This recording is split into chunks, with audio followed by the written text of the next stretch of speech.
안녕하세요.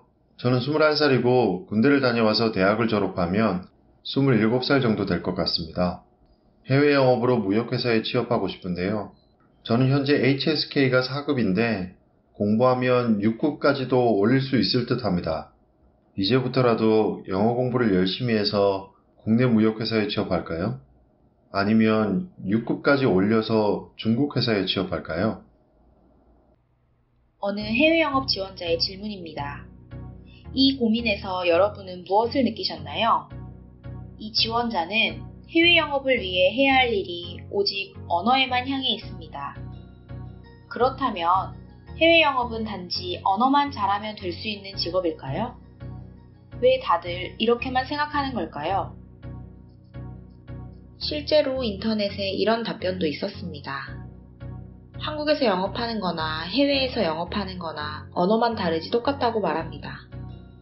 이것은 큰 오해이며 그 차이는 언어 하나만이 아닙니다. 어떤 차이가 있는지 알아보겠습니다. 첫째, 바이어 발굴 과정이 다릅니다. 해외 영업은 문화가 다르고 바다 건너 사는 잠재 고객들과 무역 거래를 만들어내는 활동입니다. 인터넷의 발달로 우리의 소통 거리는 짧아졌지만 우리는 다른 문화와 시간, 피부색, 종교, 먹는 음식도 다른 이들과 거래를 해야 합니다. 기업 간의 거래인 B2B 거래의 경우도 마찬가지입니다.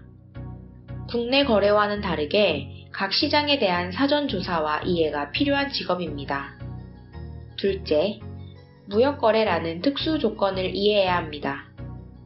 국내 거래와는 다른 해상 운송 또는 항공 운송을 통한 제품의 이동이 있고 국가 간의 거래에서 발생하는 보호무역 정책 및 관세, 국가별 수입 제한 조건 등을 알고 거래해야 합니다. 셋째, 지급 방식에도 차이가 있습니다. 우리는 서로 다른 화폐를 사용하고 원거리의 거래를 하기 때문입니다. 무역은 해외의 거래처와 제품 또는 서비스를 주고받은 후의 지불 방식도 정형화되어 있습니다. 지급의 시기와 방법, 그 조건들을 계약 시에 정하고 그 방식을 준수하여 대금을 지급받습니다. 특히 무역 거래는 원거리 거래임을 인지하고 항상 안전장치를 만들고 거래하는 것이 중요합니다. 넷째, 제품에 대한 기술 지식을 이해하고 말할 수 있어야 합니다. 국내 거래도 마찬가지겠지만 해외 영업은 특히 그렇습니다. 국내의 경우 기업의 전문가와 함께 고객 미팅을 하고 직접 소통하는 것이 가능하지만 해외 거래의 경우 전문가가 외국어를 하지 못할 경우에 해당 내용 설명을 해외 영업원이 직접 해야 합니다.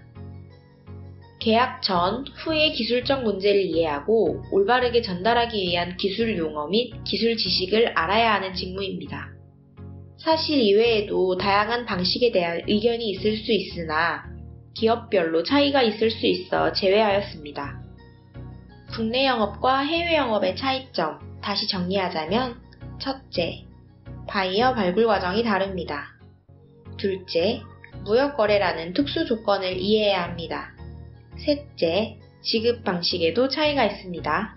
넷째, 제품에 대한 기술 지식을 이해하고 말할 수 있어야 합니다. 네 가지를 꼭 기억하세요.